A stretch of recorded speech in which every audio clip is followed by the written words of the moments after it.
यानी आदमी के बनाए हुए पत्थर की मूर्ति पर, यानी मिट्टी के मूर्ति पर फूल पत्ती प्रसाद चढ़ा करके मुक्ति और मोक्ष ले लेंगे, तो ये तो मिलने वाला है ही नहीं।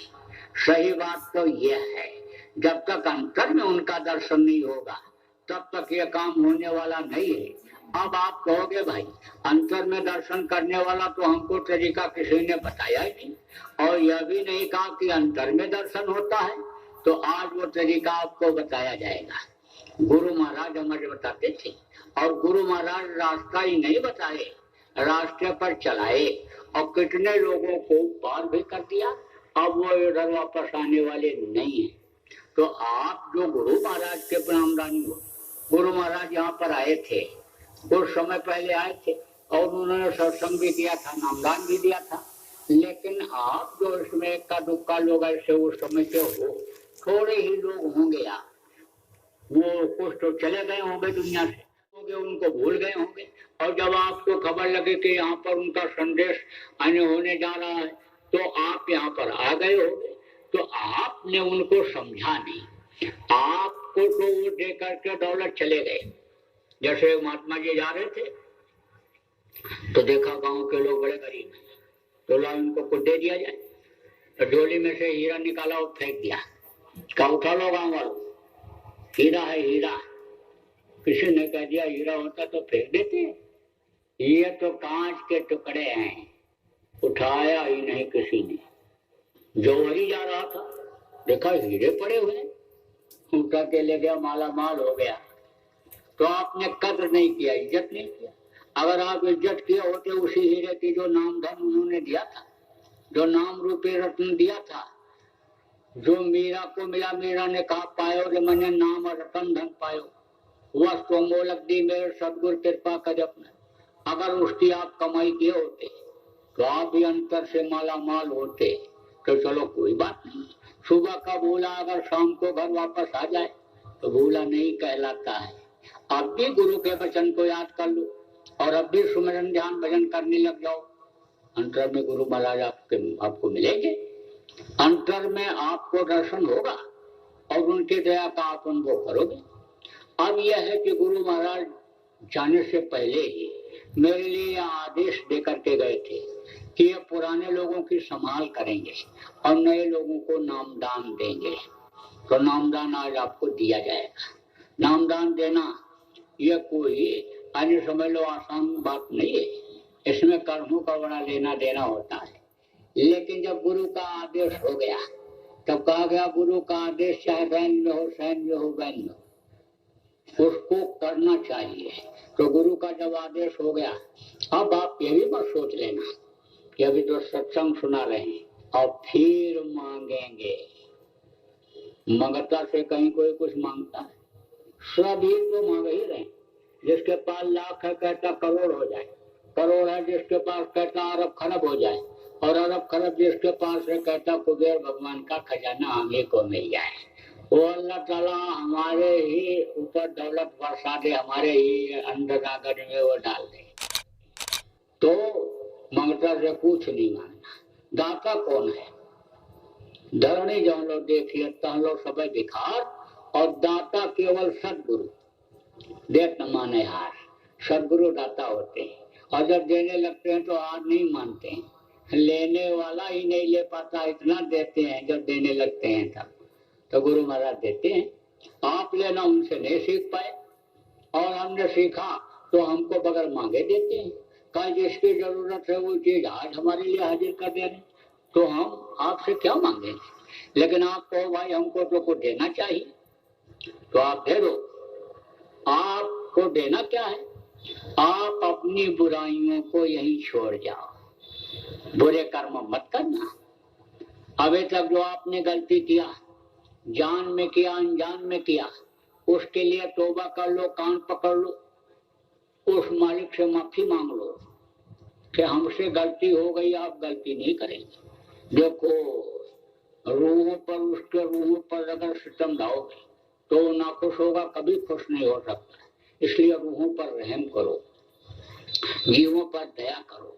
अब यह भी आपको बता कि जिन जानवरों को लोग मारते हैं, काटते हैं और उनके मांस मांस को लाते हैं और पकाते हैं, खाते खिलाते हैं, सबको बराबर पाप लगता है।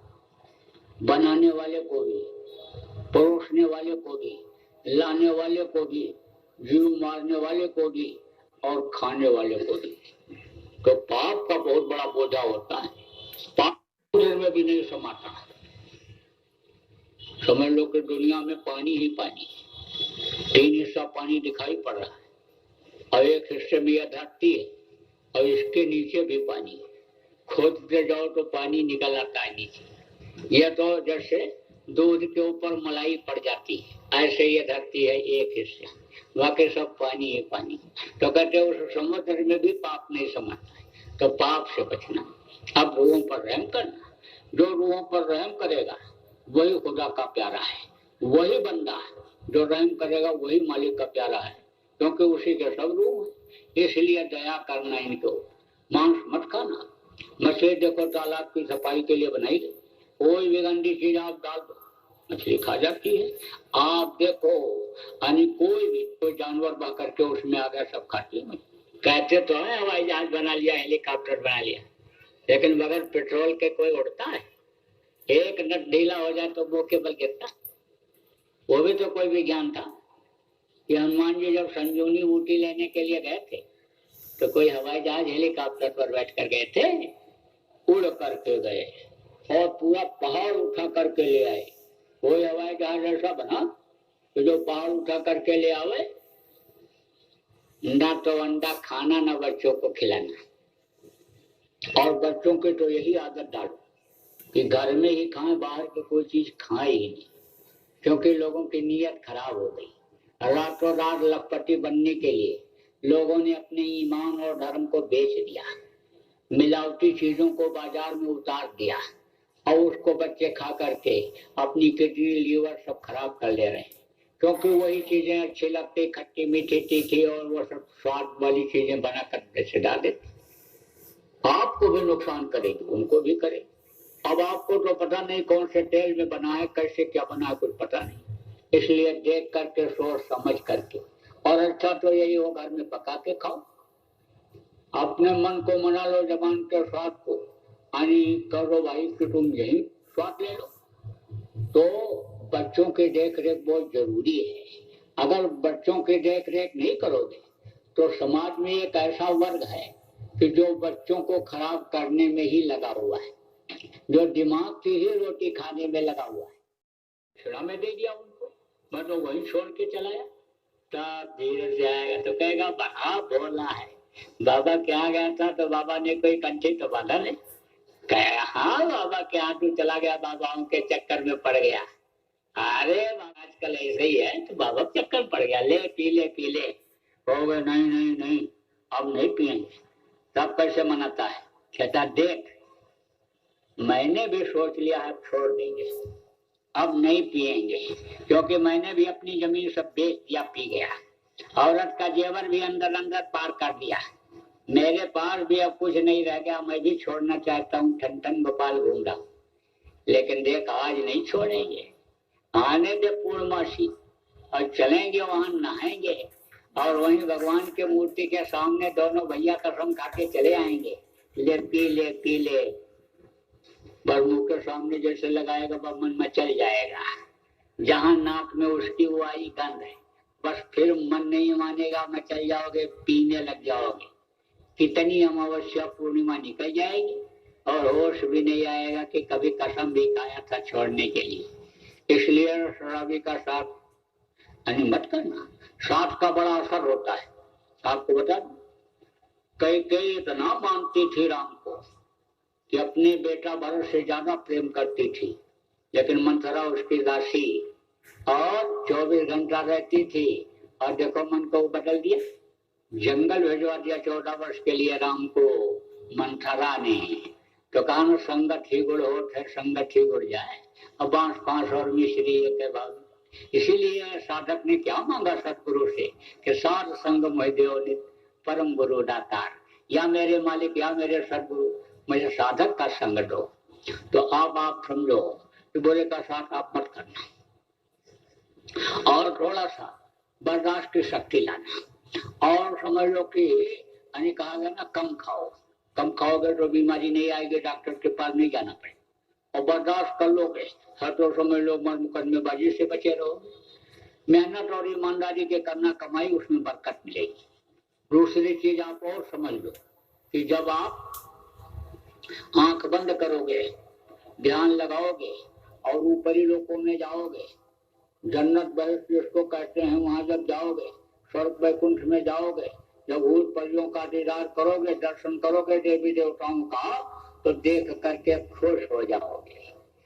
वहां का दृश्य सीनरी, वहां का नजारा जब देखोगे तो एकदम प्रसन्न हो जाओगे और दूसरों को बताने लगोगे, और जैसे बताओगे वैसे ही वो बंद कर दे, और फिर वो देने वाला नहीं उस चीज को, इसलिए बताना मत किसी को। कुछ भी दिखाई या सुनाई पड़े, कोई भी अनाथ बेटवाणी सुनाई पड़े, गैबी आवाज सुनाई पड़े, उसको बताना मत किसी को। अब आप और समझो, तीन चीज, तीन आंख, तीन कान और तीन नाक, दो आंखें ये बाहर, इससे बाहर की चीज दिखाई पड़ती, और एक आंख अंदर जीवात्मा में, जिसको दिव्य दृष्टि आत्म चक्षु नेत्र कहते हैं, उससे ऊपरी लोगों की चीजें दिखाई पड़ती। तो दो आंखें बाहर, एक आंख अंदर, तीन आंख, दो कान बाहर, इससे बाहर की आवाज सुनाई पड़ती, और एक आंख, एक कान जीवात्मा में, उससे ऊपरी लोगों की आवाज सुनाई पड़ती। तीन नाक, देखो एक सोरा के दाहिनी तरफ, ये बाईं तरफ, ये तो है नाक, जिसको आप नाक कहते हो, ये तो कबर है ऊपर से। ये बनावट किसकी है? जिसके लिए कहा गया अजब तेरी कारीगरी रे करतार, जान न जाने माया तेरी बदले रंग हजार, अजब तेरी कारीगरी रे करतार। देखो यहाँ हजारों आदमी आप बैठे, लेकिन चेहरा किसी का किसी से मिलता है? किसी से नहीं मिलता। यह उसकी कारीगरी है। तो उसने ये दो नाक बनाया बाहर, और एक नाक है अंदर जीवात्मा ने, उससे जब खुशबू ऊपरी लोगों की मिल जाती है तो मस्ती आ जाती है, आनंद आ जाता है, और वो खुशबू जल्दी खत्म नहीं होती है। कहा भांग बकूरी सुरा पान से जाए पदभार, यानी भांग खा लो, शराब पी लो तो उसका नशा सुबह उतर जाएगा। नाम कुमारी नानक का शरीर है जिंदार, वो जो खुशबू और वो कुमारी है वो कभी उतरती नहीं, खत्म नहीं होती है। तो तीन आंख, तीन कान, तीन नाक, और सुमिरन ध्यान भजन तीन चीज है। पहले बड़ी मेहनत के बाद तब देते थे। पहले जन्म में तो गुरु भक्ति कराते थे, और दूसरा जन्म जब जीव लेता था तब नाम देते थे। तो जन्मत वाला दूसरा दुख हुई, जन्मते वक्त भी तकलीफ होती है, और मरते वक्त साजो मौत के समय पीड़ा उठे अपार, बिच्छू 7,000 जो डंक मारे एक साथ, जैसे 7,000 बिच्छू शरीर में डंक मारे दर्द पैदा हो, ऐसा दर्द होता है। हड्डी हड्डी चटकती है, आंख की रोशनी खत्म हो जाती, कान से सुनाई नहीं पड़ता, जबान तुतली हो जाती है। देखो प्राण निकलते समय बहुत से लोगों के बड़ी तकलीफ, रोता है, चिल्लाता है, हाथ पैर पटकता है। तो दूसरा जन्म जब लेते थे तब ये मिलता था।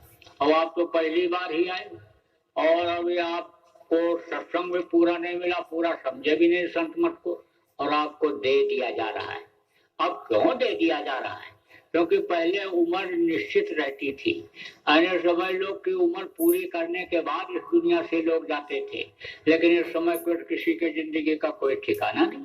अब आपको नामदान अगर न दिया जाए और समय आपका पूरा हो जाएगा तब तो आप फल जाओ, और नामदान आपको दे दिया गया, और आप सुमिरन ध्यान भजन जो बताया जाएगा करने लग जाओगे, और आपको अंतर में कुछ दिखाई सुनाई नहीं पड़ा, आपका काम भी पूरा नहीं हुआ, और शरीर भी आपका छूट जाएगा, तो आप मनुष्य शरीर पा जाओगे।